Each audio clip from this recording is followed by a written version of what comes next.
Halo pendengar, selamat datang di podcast spesial hari ini bersama saya Anggun Khofifah yang hari ini mengambil lokasi yang sangat spesial yaitu di Plut Kota Batu.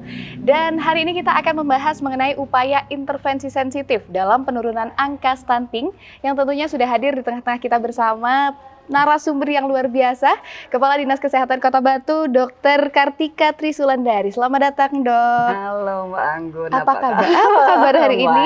Baik Sekali. Cantik sekali, Dok, hari ini. Sama-sama dong, Anggun juga luar biasa.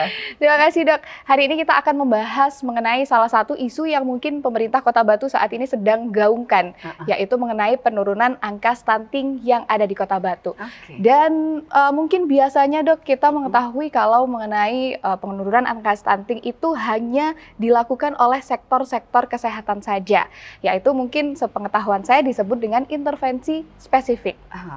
Nah, untuk hari ini kita akan belajar atau membahas lebih lanjut mengenai intervensi sensitif di mana masyarakat awam ataupun sektor-sektor lainnya ingin juga berperan untuk mengurangi angka stunting. Nah, itu seperti apa, Dok?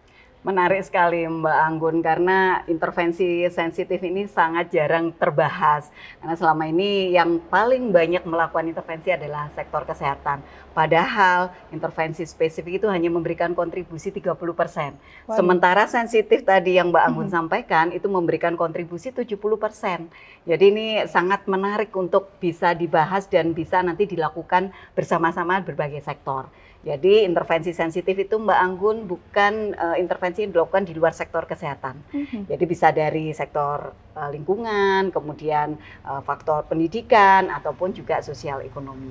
Oke, baik, seperti itu. Jadi tadi ada sektor yang dibahas di luar sektor kesehatan, yaitu sosial, ekonomi, dan juga lingkungan. Nah, kira-kira kalau dari sosial ini, Dok, itu seperti apa peran yang dilakukan? Iya, jadi kalau kita lihat dari faktor sosial itu biasanya memang bagaimana kultur sosial masyarakat ya. Kebetulan kita Kota Batu ini meskipun kota tapi kultur masyarakatnya adalah pedesaan. Betul sekali. Jadi ini kita masih menemukan nih kayak misalnya, oh kalau hamil nggak boleh makan A, nggak boleh makan B. Nah ini yang kita inginkan dari semua pihak, baik tokoh masyarakat, mungkin yang dianggap sepuh di lingkungannya ini juga bisa membantu bahwa yang dulu itu nggak boleh itu ternyata itu diperlukan loh untuk ibu hamil. Demikian juga mungkin kebiasaan.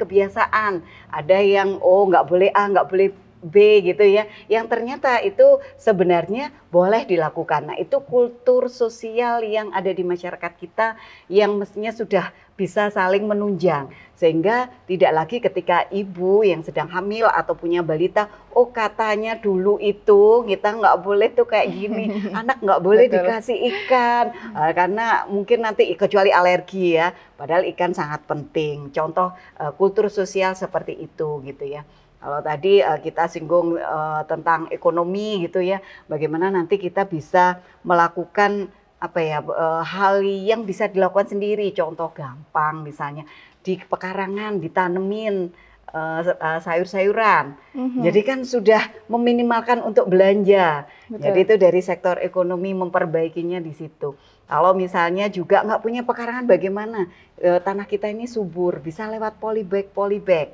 Nah ini memanfaatkan pekarangan itu juga intervensi dari sektor ekonomi. Selain tentunya bagaimana upaya untuk meningkatkan income keluarga ya dengan berbagai usaha tentunya. Oke, baik, Dok. Terlebih lagi tadi kalau berbicara tentang sosial kultur sekarang tuh sudah mudah akses informasi. Betul. Jadi semoga saja ya masyarakat Kota Batu sudah tidak termakan hoax-hoax zaman dulu, sehingga bukan hanya peran serta dari dinas kesehatan maupun sektor kesehatan untuk mampu mengurangi stunting ini tadi. Iya, dan betul. Kemudian mungkin sebagai pelajar ya, Dok ya, masuk ke dalam sektor pendidikan, itu seperti apa peran yang dapat dilakukan? Iya, dari pendidikan ini juga sangat penting. Makanya kita juga nitip di lewat sektor pendidikan mulai reproduksi sejak awal, pendidikan tentang gizi. Nah, ini yang dimasukkan di dalam baik pendidikan formal maupun pendidikan non formal, karena teman-teman kita, baik anak-anak maupun remaja kan sekarang banyak juga kegiatan di luar sekolah yang non formal. Atau mungkin kegiatan-kegiatan di klub atau peminatan gitu ya. Itu yang kita mulai lakukan intervensi untuk menitipkan itu. Jadi sektor pendidikan yang Bapak Ibu ataupun semua masyarakat yang kebetulan berada di dalam sektor pendidikan ini bisa membantu lewat itu.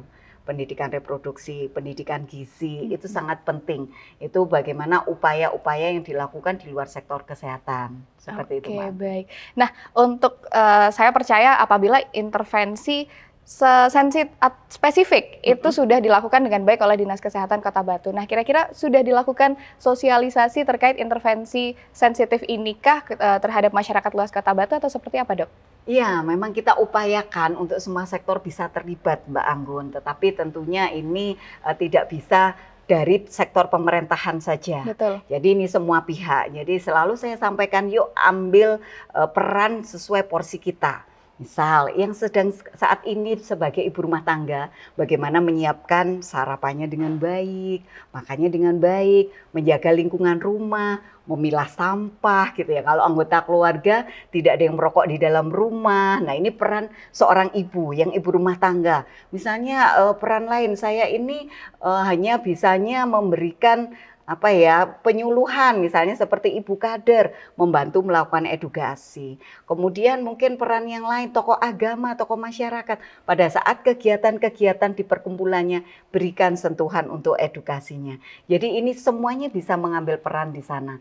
Memastikan air bersih yang seperti itu ya, memastikan akses jambannya. Nah, ini kan semua sektor bisa melakukan, bukan hanya dari kesehatan. Baik, jadi luar biasa sekali ya tadi teman-teman, kita sudah membahas bahwa sebetulnya yang berperan dalam penurunan angka stunting ini bukan hanya dari sektor kesehatan saja. Betul. Semua orang bisa berperan sesuai dengan porsinya masing-masing. Betul sekali. Jadi jangan takut untuk mulai berperan dari diri sendiri, mulai dari diri sendiri baru nanti akan sedikit demi sedikit angka stunting itu juga akan merendah gitu ya, Dok ya? Iya, betul. Luar Karena biasa. gerakan tuh harus bersama-sama dan semua sektor. Betul sekali. Terima kasih Dokter Kartika, hari ini luar biasa sekali. Semoga insight baru, pengetahuan baru bagi pendengar podcast hari ini dapat memberikan dampak yang baik untuk pengurangan angka stunting yang ada di Kota Batu. Sama-sama. Dan terima kasih untuk teman-teman yang telah menyaksikan podcast hari ini. Saya Anggun Khofifah selaku host mengucapkan terima kasih dan juga mohon maaf apabila ada salah kata. Dan sampai jumpa.